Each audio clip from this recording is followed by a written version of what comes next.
Media forum पर आप सभी का स्वागत है। चालू करने से पहले आपसे एक रिक्वेस्ट है, आप मेरा channel Trans Media Forum like और सब्सक्राइब कर दीजिए। कांग्रेस के वरिष्ठ नेता और लोकसभा के leader of opposition Rahul Gandhi फिलहाल अमेरिका के दौरे पर गए हुए हैं, यूएसए के दौरे पर गए हैं, जहां पर वो इंडियन डिस्पोरा से और इंडियन कम्युनिटी से बात कर रहे हैं। अमेरिकन मीडिया से भी उनका रूबरू हो रहा है, वहां पर बातें कर रहे हैं, वहां पर वो ढेर सारे इंटरव्यूज दे रहे हैं और बहुत सारे लोगों को वहां पर वो संबोधित कर रहे हैं। कल मतलब 10 सितंबर को वो एक प्रवासी भारतीयों को संबोधित करते हैं, वहां पर वो कुछ विवादित बयान देते हैं, जहां पर उनकी बहुत ही ज़्यादा अब जो है इंडिया में किरकिरी हो रही है। इंडिया में उनके ऊपर बहुत ही ज़्यादा एलिगेशंस लग रहे हैं कि वो भारत को डिवाइड करने को, नॉर्थ साउथ की जो है लड़ाई लगाने को ट्राई कर रहे हैं। साथ ही साथ वो भारत के भिन्न भिन्न संप्रदाय और धर्म जितने हैं उनमें भी एक वैमनस्य पैदा कर रहे हैं। तो अमेरिका में राहुल गांधी ने ऐसा क्या बोल दिया है कि जिसके वजह से इतना इंडियन पॉलिटिक्स में भारत में घमासान मचा हुआ है, उसके बारे में थोड़ा देख लेते हैं। सबसे पहले अमेरिका में बैठे राहुल गांधी ने इलेक्शन कमीशन को टारगेट किया हुआ है। भारत के इलेक्शन कमीशन पर उन्होंने एलिगेशंस लगाए हैं कि मई 2024 में जो भारत के लोकसभा चुनाव हुए हैं उसमें इलेक्शन कमीशन ने जो है नरेंद्र मोदी और नरेंद्र मोदी गवर्नमेंट भारतीय जनता पार्टी के फेवर में चुनाव के जो डेट्स थे उसको फिक्स किया हुआ था। और ये जो चुनाव है बहुत ही ज़्यादा भारतीय जनता पार्टी नरेंद्र मोदी गवर्नमेंट के इंटरफेरेंस से हुआ है। उसी की वजह से भारतीय जनता पार्टी को 240 सीट मिल पाई, नहीं तो भारतीय जनता पार्टी को 240 सीटें भी नहीं मिलती। इससे बहुत ही कम सीटें मिलती है। भारतीय जनता पार्टी फिर से चुन के उनकी सरकार नहीं बन पाती, वहां पर इंडिया अलायंस का सरकार बन जाता। ये बड़ा एलिगेशन वो चुनाव आयोग पर लगाते हैं। साथ ही साथ दूसरा वो बोलते हैं कि सेंटर में जो भारतीय जनता पार्टी जिसका आरएसएस माइंड सेट है, और आरएसएस जो है हिंदू एजेंडा भारत के ऊपर थोपना चाहती है। भारत में जितने भी आदिवासी, दलित, माइनॉरिटी, मुस्लिम्स और सिख्स वगैरह हैं इनको दबाने का, इनको कुचलने का और इनके जो रिलीजियस राइट्स है इनको जो है एक टाइप से अब्यूज करने का, इनको टॉलरेट करने का, इनटॉलरेंस का काम किया जा रहा है भारतीय जनता पार्टी और आरएसएस के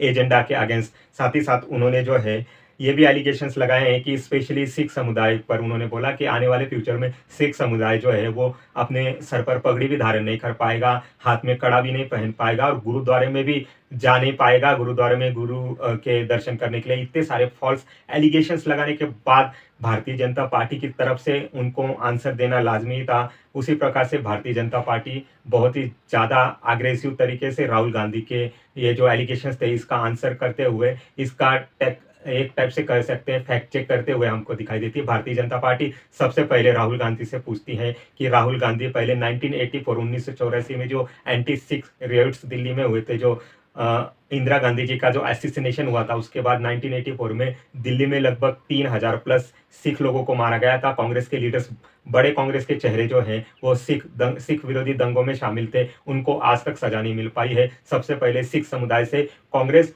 और राहुल गांधी माफी मांगिए।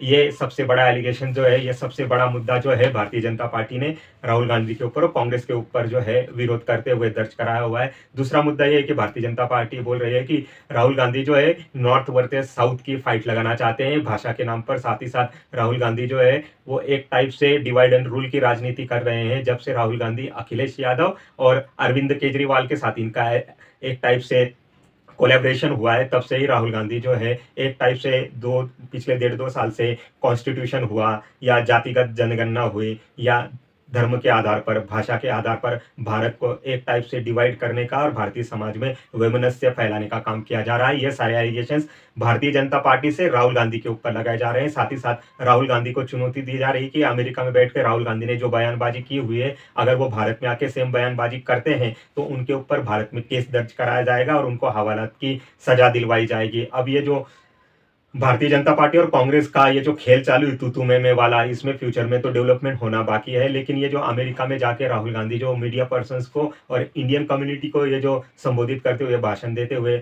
एलिगेशंस लगा रहे हैं, इसके बारे में भी देखते हैं कि अमेरिका में जाके जहां पर राहुल गांधी जो है वो इलेक्शन कमीशन पर एलिगेशंस लगा रहे हैं कि इलेक्शन कमीशन बियास होकर काम कर रहा है, भारतीय जनता पार्टी के फेवर में काम कर रहा है। राहुल गांधी को इतना पता होना चाहिए कि 2020 में जब डोनाल्ड ट्रंप चुनाव हार गए थे अमेरिका का और जो बाइडन अमेरिका के राष्ट्रपति बन गए थे, तो अमेरिका के कैपिटल हिल में जो दंगा हुआ था उसमें डोनाल्ड ट्रंप का नाम आगे आया था, जिसके बाद डोनाल्ड ट्रंप पर अभी भी कैपिटल हिल के दंगों में जो है वो एक टाइप से केसेस चालू है, और तब डोनाल्ड ट्रंप ने अमेरिका का जो चुनाव है उसको मानने से इनकार कर दिया था। उन्होंने भी सेम एलिगेशंस लगाए थे कि अमेरिका के जो जो डीप स्टेट है, अमेरिका का जो चुनाव आयोग है, वो जो है जो बाइडन और डीप स्टेट के फेवर में काम करता है, इसीलिए उनको जानबूझ के हराया गया है। साथ ही साथ जितनी वेस्टर्न वर्ल्ड है, अमेरिका, इंग्लैंड, ऑस्ट्रेलिया या कनाडा, ये प्रो इंडिया की जो अगेंस्ट फोर्सेस होती हैं, इंडिया अगेंस्ट फोर्सेस, चाहे वो खालिस्तान हो, पाकिस्तान हो, या फिर नॉर्थ ईस्ट के जितने